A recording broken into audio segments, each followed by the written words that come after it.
Hi! The past few months, you guys have been asking me quite frequently actually to review some mental health apps. I really like mental health apps. I think they're a great resource if you can't afford therapy or just need a little bit of support in your life. There are so many different types of apps that range from anxiety management, depression, or just having someone to talk to. So this is the first episode of many where I review mental health apps that you guys suggest. So if you have any that you love and you want me to tell people about, or you just love this app and want me to review it, or you've heard about it and you want some opinions, let me know down below and your app can be next. The first app I'm going to review on this series is called Supportive Amino. They actually reached out to me and wanted me to do a review, and I thought this would be a perfect way to start the series. They are actually sponsoring this video, so I am getting paid for it, but all of the opinions about this app in general are my own. I want to tell you what I really do enjoy about it and what I really think you guys can benefit from it, and where I think that they need a little bit of work. That's a review, isn't it?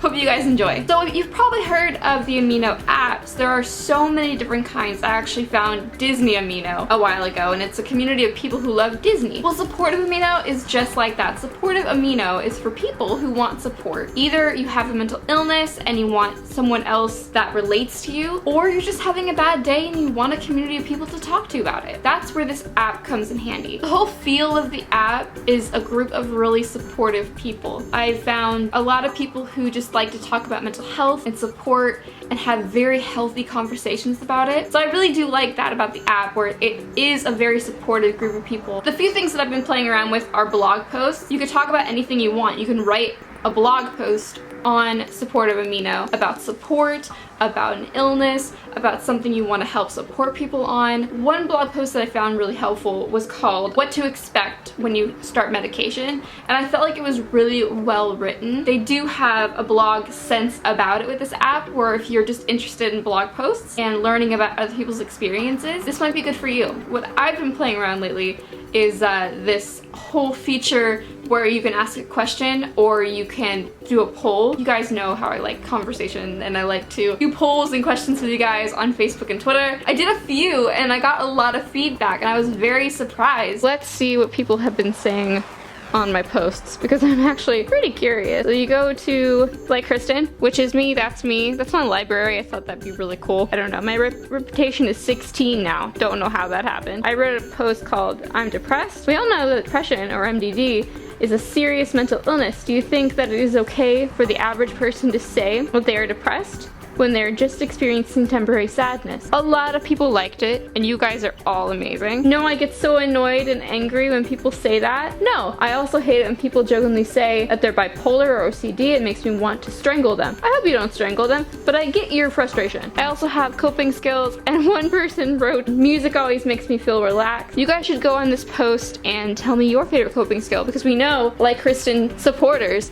always have coping skills and they share and they're amazing. So go do that. So I think that's a really cool part of the app, where you can do a blog post and people can have conversations about it. You can post a question, you can do a poll to see people's answers. There's a lot of things that you can do on this app. Another thing that I found was really fascinating about the app is a public chat. You can start a chat about anything. It has to be related to support and mental health, but you can start a public chat about anything. I found a trend on this app. People that just needed someone to talk to, they started a public chat, and then you could talk to someone about what they need support with. Let's create our own Supportive Amino chat. Let's see if I can do this. I want to create a public chat for us, for our Like Kristen family. What is our cover photo? Cover photo. Select this image. Bam, done. Okay, it's done. That's us. We are going to call it the Like Kristen community group. That's us. And our description and details is for Like Kristen followers to support one another and get to know each other. That rhymes, so it's a great description. So what we're gonna do is we're gonna submit that. You need level 5 to start a public chat. Okay.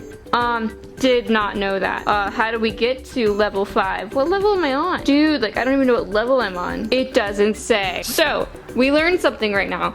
You need to be a level 5 to start a public chat. So, what I want you guys to do is go follow me so I can be a level 5 so I can start that public chat for us. We learn something every day. I really find this app is great. If you're having a bad day, you can look at the post. You really want to talk to someone, you can start a public chat. One of the things that I think this app can really improve is the iPad app. It works fabulously on my iPhone. It works great and I love it, but it doesn't really work or look nice at all on my iPad. And I found that to be really sad because I thought I can type way better on my iPad because I have this keyboard thing, and I thought I could, you know, type better and do more blog posts, but it doesn't really work well on the iPad. And that's a bummer. That's a really bummer. So I would like to see that improved because I feel like I'd go on there a lot more if it had a better iPad experience. They are actually, if you're interested in being a curator or like a moderator on the app, they are taking applications right now. So if you actually want to be a part of this app, they are taking applications